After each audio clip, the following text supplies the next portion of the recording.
¿Cómo cambió tu vida emocional cuando recibiste la noticia que estabas enferma de cáncer de mamas? Toda tu estructura mental cae. No solamente te afecta a vos, también afecta a todo tu entorno. Atravesé por un estado de negación. No podía aceptar por qué a mí me estaba sucediendo eso. No podía aceptar por qué a mí me estaba sucediendo eso. Mi vida emocional cambió totalmente porque yo tengo hijos chicos. ¿Y qué yo le iba a decir a mi mamá, a mi familia, lejos por teléfono, de que yo iba a tener 6 meses de vida? Que yo iba a tener 6 meses de vida. Estuve muy bajoneada. No esperé qué me pasa, pero tengo que aceptar. Y acepto y a nombre de toda mi familia estoy acá. Cuídate un día más de vida.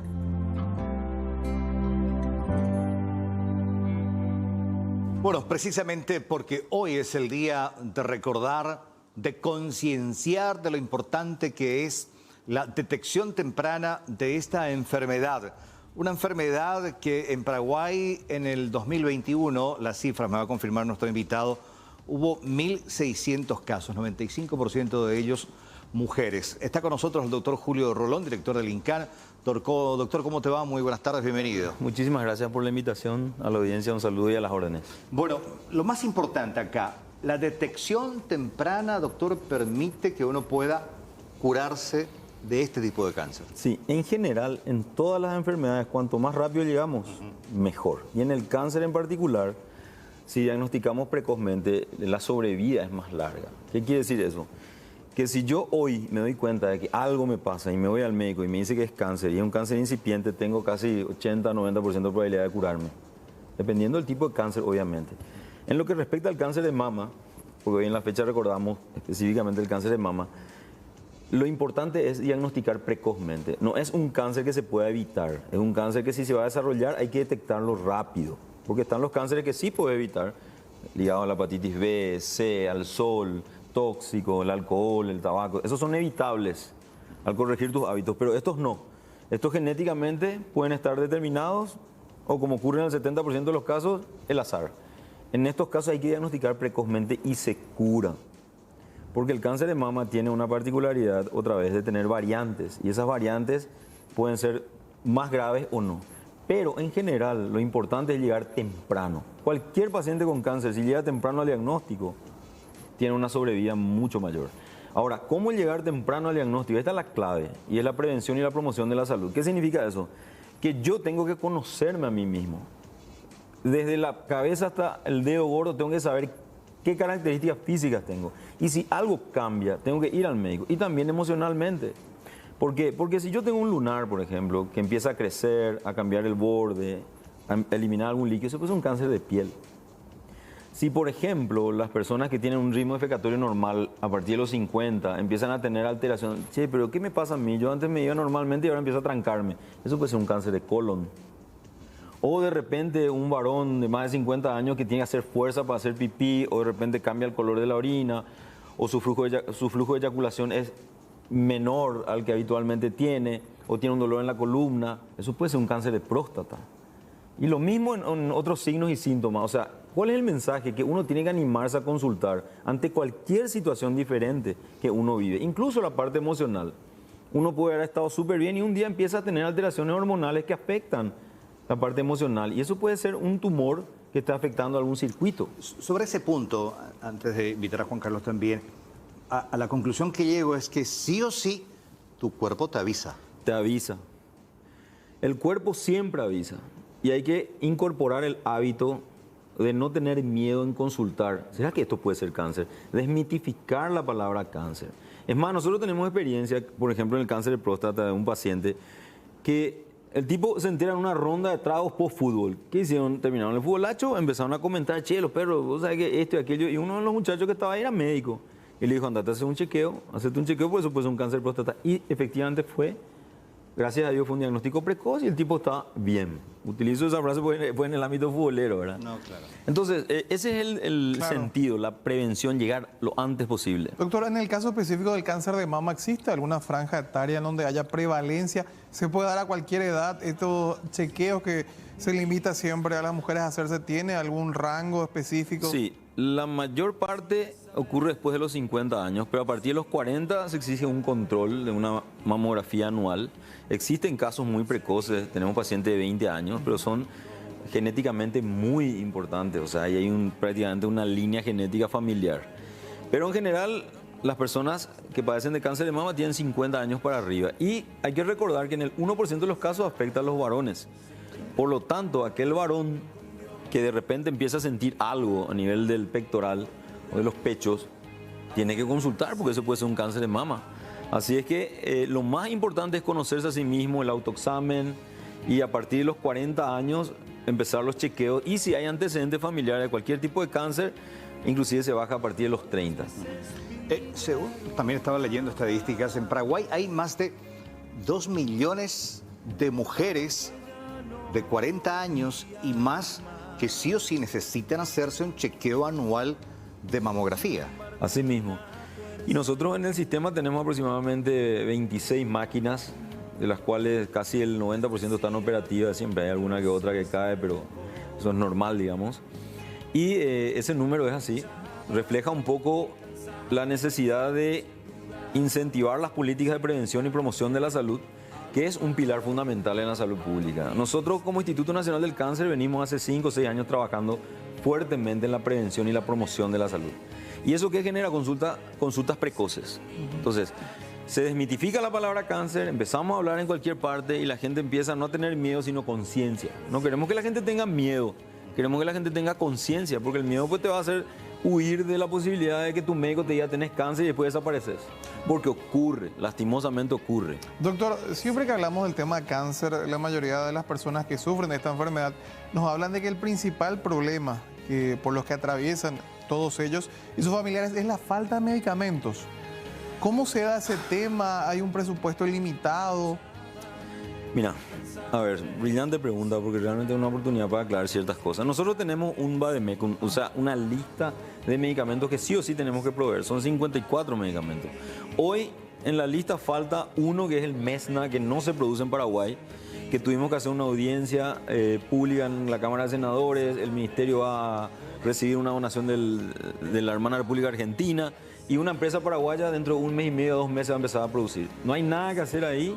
Lo que hacemos en todo caso es colaborar para que los pacientes compren de clorinda, porque esa es una realidad que no podemos negar, no vamos a tapar el sol con un dedo. Los demás medicamentos están, pero ¿cuál es el problema? El problema es que en Paraguay no hay un registro del cáncer que nos permita a nosotros tener una verdadera casuística. Y te pongo un ejemplo. Nosotros en los últimos 2 años hemos incorporado medicamentos de altísimo costo. Tomamos la decisión en su momento con Mazzoleni y después con Julio Borba de incorporar esos medicamentos que se piden por amparo.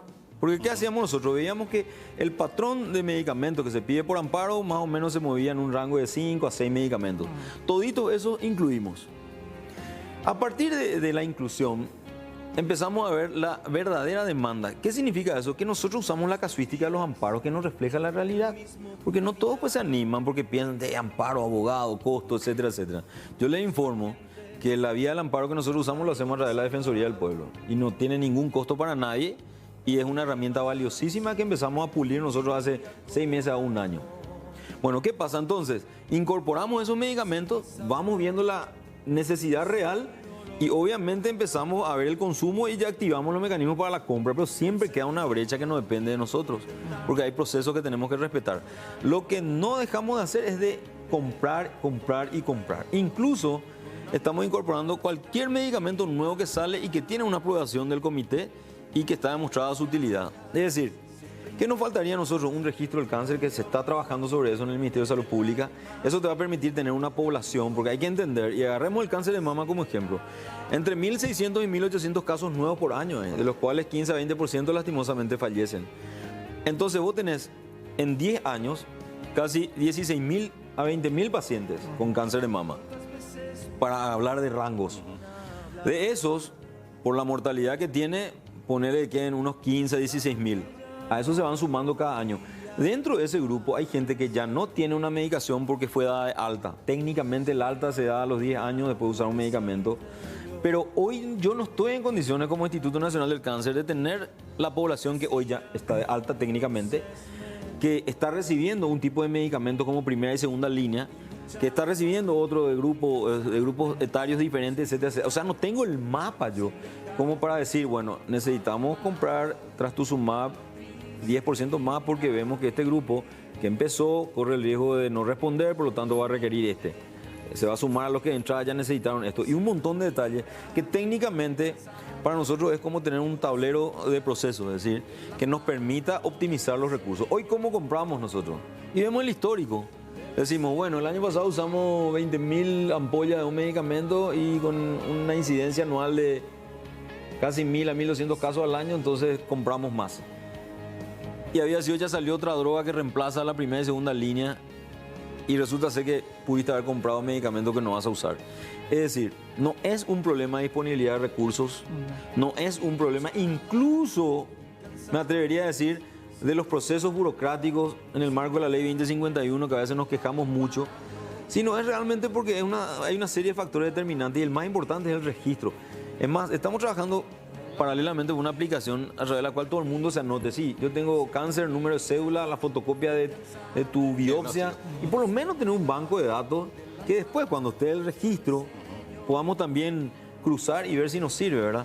Hoy se está llevando a cabo una compra para 2 años de 22 medicamentos con un monto total de casi 580.000 millones para 2 años, ¿verdad? Imagínense, 580, casi son 80 millones de dólares, un poco más, un poco menos. El cáncer requiere de muchísima inversión y ahí entramos, ¿cómo corregimos estas brechas? Y la gran solución vendría a ser la compra conjunta. Indefectiblemente tendríamos que sentarnos, IPS, Ministerio, clínicas y todos, y nos ponemos todos de acuerdo en que el cáncer sea como un modelo de gestión unificada de todos los ámbitos para poder asegurar y garantizar la medicación a todos los habitantes de esta tierra, porque no podemos discriminar. Hay una ley del cáncer, que es la 6266, que nos obliga a nosotros a velar por la salud de todos los pacientes. Falta para sentarse a trabajar y hacer como una política de Estado, donde entre salud pública, donde entre clínica, que depende de otro presupuesto, que IPS, en sentido.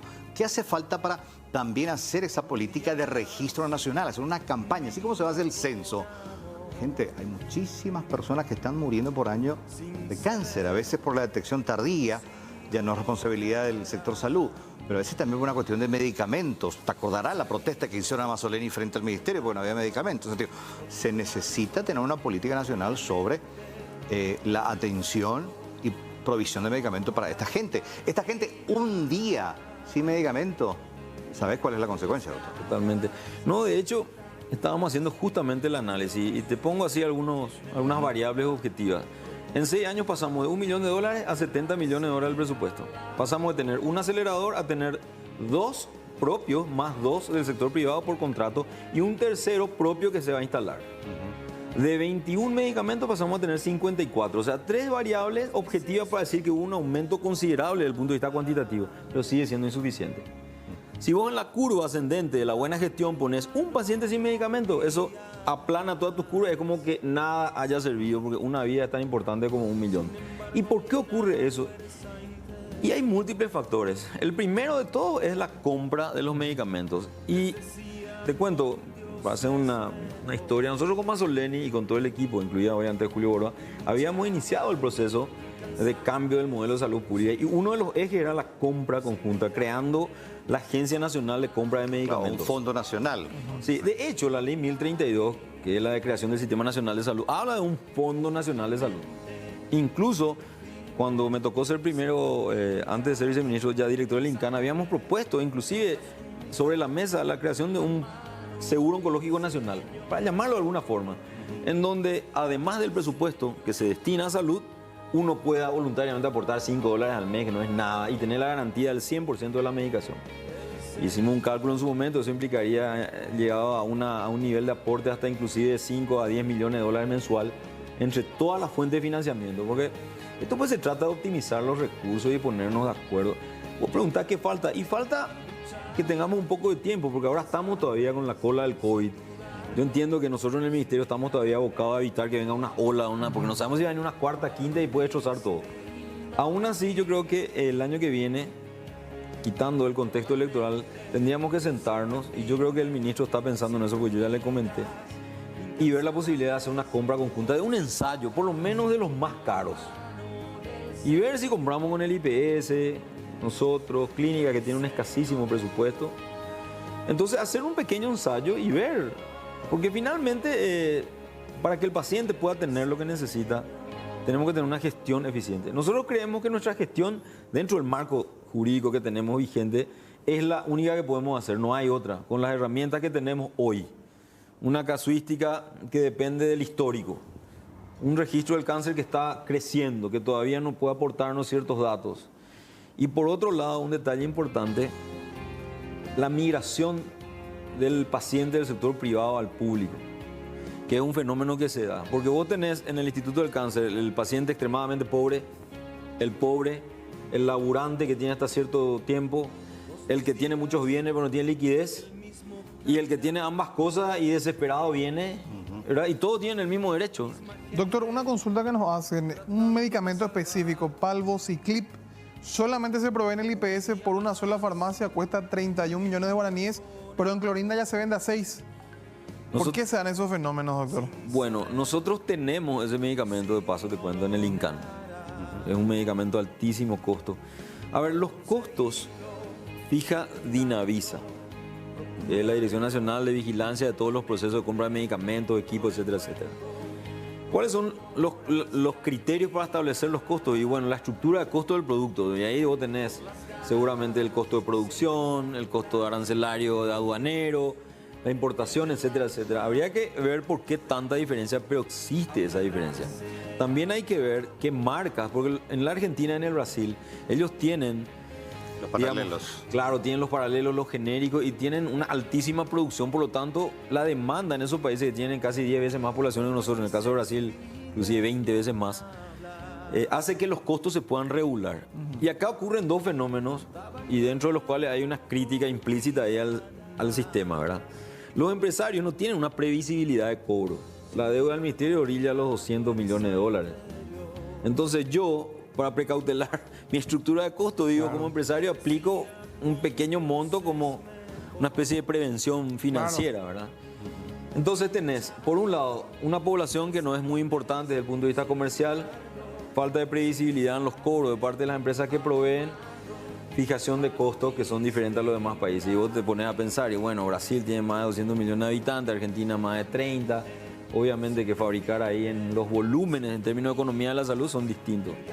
Pero yo creo que si nosotros logramos mejorar por lo menos la velocidad de pago a los empresarios, ellos podrían bajar, porque eso es lo que ellos mismos dicen en las reuniones que solemos tener.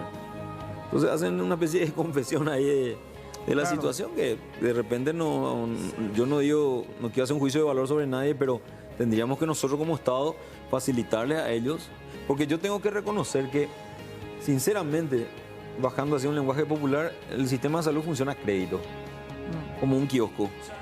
Y gracias a Dios los empresarios tienen predisposición. Y te hablo de mi caso, porque yo estoy pidiendo medicamentos que necesitamos con contratos aún todavía no definidos. Vos sabés que va a ganar porque es el único proveedor o porque son 3 y los 3 entran en la provisión, entonces vos podés apelar a la conciencia. Pero no podemos seguir así, ¿verdad? Claro. Yo hoy, por ejemplo, estoy recibiendo ya medicamentos de llamados que recién van a concretarse de aquí a 2 o 3 meses, pero yo no puedo esperar ese lapso. Con relación al tema de, hablando de la cuestión genérica de cáncer, arrancamos con la cuestión de mama, ¿hay un top 10 o los 5 tipos de cáncer más frecuentes en Paraguay? Sí, en el mundo, y en Paraguay se replica, los cánceres más frecuentes en las mujeres son el de mama y el cuello uterino. Sí. Y en varones pulmón y próstata. Y en ambos colon. Y después a eso le sumas los linfomas, cánceres de esófago, estómago, hígado, etcétera, de partes blandas. Hay 200 tipos de cánceres. Nosotros como política de salud hacemos obviamente énfasis en todo, porque no podemos discriminar, pero tenemos leyes específicas, por ejemplo, del cáncer de cuello uterino y de mama, que es una ley particular que garantiza un presupuesto y eso permite trabajar mucho sobre la prevención y la promoción de la salud. De hecho, la ley del cáncer, la 6266, que se promulgó en noviembre del 18, garantiza un presupuesto, ancla ese presupuesto a todo lo que es cáncer, presupuestariamente hablando. Desde el punto de vista de los servicios, hace que el INCAN adquiera un nuevo rol de rector normativo y contralor. Entonces, el INCAN es hoy una institución más de rectoría y vigilancia y se desprende el Hospital Oncológico Nacional y el Programa Nacional. Pero como todos están acostumbrados a llamarle INCAN al hospital, pero esa es la nueva estructura, ¿entienden? ¿Cuántos pacientes por año atiende y de ese porcentaje qué número se cura? Hablando ya en términos generales de cáncer. Y bueno, nosotros recibimos entre 30 y 40 mil pacientes al año. Al año. De los cuales vos tenés que considerar que son nuevos entre 8.000 y 10.000. De los cuales el 90% van directamente al INCAN y el resto se va acoplando. El cáncer en general en Paraguay tiene una mortalidad superior al 30% en relación con otros países desarrollados por múltiples factores. El principal, probablemente el acceso a la salud pública. ¿Y qué significa acceso a la salud pública?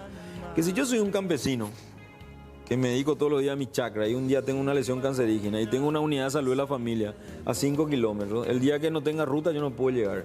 Y así pasaron 2 o 3 meses y yo digo, no, coeno te jata, coeno, y se suman los coenos y un día se te complicó. Esa unidad de salud de la familia que debería derivar al paciente a una de mayor complejidad no tiene a lo mejor la fluidez y le deja al paciente la decisión de ir, ¿verdad? Entonces se rompe la línea de atención y el circuito y el paciente termina yéndose a su casa o llegando tarde o sencillamente no recibiendo el servicio. ¿Por qué? Porque la red integrada e integral de servicio todavía no funciona. Dependemos mucho todavía de quién está de guardia, si es tu amigo, si no es tu amigo.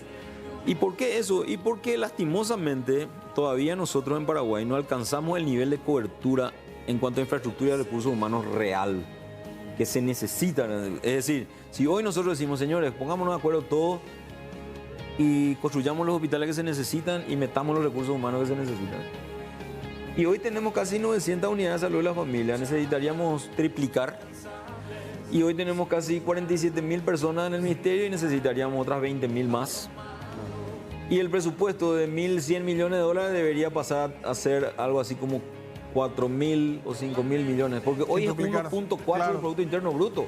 Estamos lejos todavía. Juan Carlos, había una pregunta que... Una consulta que quería hacerte, doctor, de mi parte, lo último. El año pasado hicimos un material especial sobre el PET scan que está dentro del campus de la Universidad Nacional de Asunción, que iba a ser el primero para el sector público. ¿Eso está en funcionamiento? ¿Se está utilizando? Mira, la información que yo tengo es que todavía no se usó. Y todavía no se usó por falta de recursos.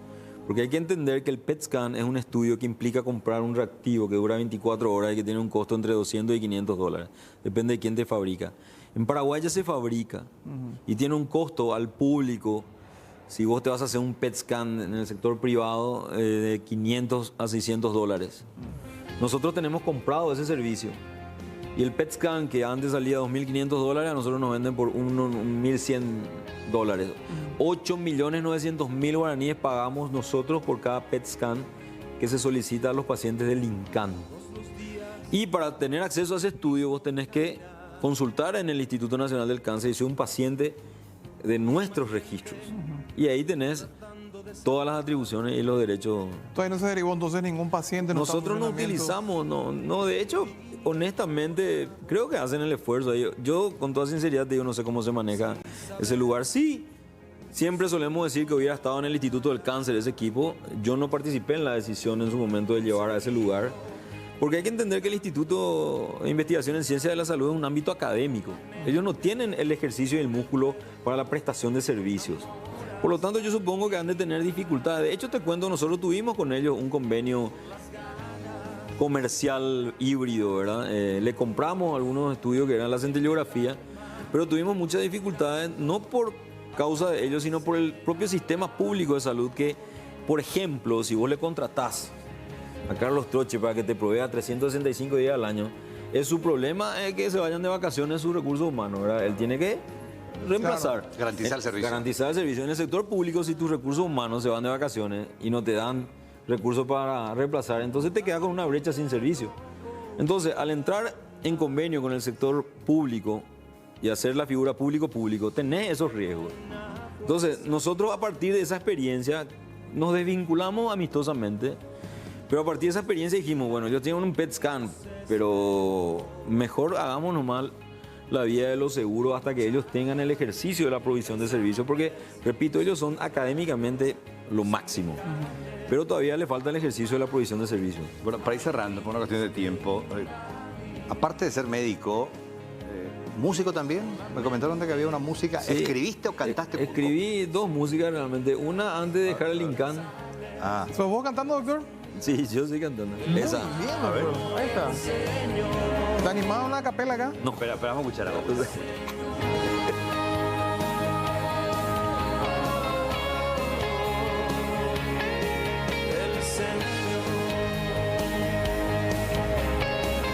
¿Sos vos cantando? yo soy. ¿De qué se trata la letra? Bueno, yo le dediqué esta canción a las pacientes desde mi visión de director. Entonces la letra habla de que son un grupo de personas luchando todos los días por su vida, dedicándole a la espiritualidad, juntándose. Es decir, refleja exactamente lo que para mí viven todos los días las pacientes y los pacientes con cáncer. Y este tema le dediqué antes de irme al viceministerio, como una especie de himno de la asociación. Y honestamente, como se dice en el interior, ese corazón que te no sé. No, acá Espectacular. despidiéndote, doctor, gracias por tu tiempo. Sabemos que está hoy por lo menos una ajetreada y apretada agenda. No, lo importante que es visibilizar este tema, desmitificar la cuestión del cáncer, el temor que uno tiene, porque el temor de ir a conocer un diagnóstico fatal ya evita a que consultes al médico. Ese pues es la conciencia del paraguayo. Entonces, tratar de llegar a tiempo, porque anteriormente cáncer era igual a muerte, en sentido, era estar en el corredor de la muerte. Entonces, no es así. La detección temprana te permite sobrevivir, curarte, pero para eso tenés que poner de tu parte. Y el cuerpo, como te preguntaba y te decía, siempre da señales. Cuando algo no funciona, te avisa. Entonces, la decisión tuya es ir al médico a consultar. Y esto es tratable, es curable, y hay todo un equipo institucional del cáncer que bueno, está ahí precisamente para asistir y apoyar a las pacientes. Sí, y si me permitís, yo quisiera decirle a la gente que si tiene familiares o amigos que tienen cáncer y no tienen recursos, se tienen que ir al instituto. Y ahí nosotros le damos todo lo que tenemos, y si no, ahí le inventamos. Lo que no hacemos es dejar que mueran frente a nosotros. ¿Y por qué digo esto? Porque hay muchas personas que no saben que hay alternativas de tratamiento. Nosotros en los últimos 5 años tuvimos casi un 40% de aumento de la población que consulta en el Instituto del Cáncer. A raíz de las campañas de prevención y promoción tenemos esto, aquello, lo otro. Y vienen los pacientes. Entonces, yo insto a la población a no dejar que un familiar o un amigo se quede sin un tratamiento, que se vayan. Y así vamos conociendo la realidad de esto, que es saber cuántos somos en Paraguay. A ver, en teoría, el cáncer afecta a casi un 20-30% de la población de cualquier país, y si le agrega el hecho que somos un país todavía en desarrollo, con ciertas limitantes en salud, le aumenta un poco más el porcentaje. En el mundo va a aumentar el cáncer. Eso estadísticamente está demostrado que va a ocurrir. Y acá hablamos de algo crónico, o sea, no es que la gente que ya tuvo ya dejó de tener como las enfermedades generales, una gripe te dura 7 días, una infección grave en un hospital 21 días, pero después desapareció. Esto es acumulativo. Entonces, no quiero que la gente pierda la oportunidad de ir al instituto si es que no tiene recursos, si no tiene seguros.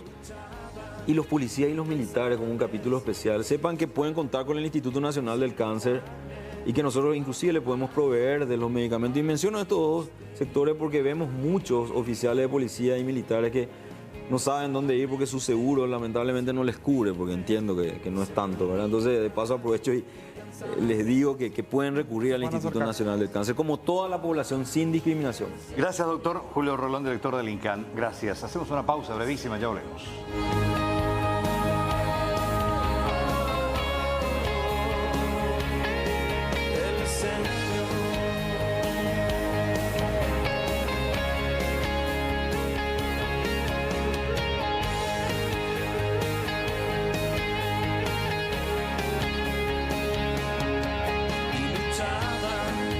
Incansables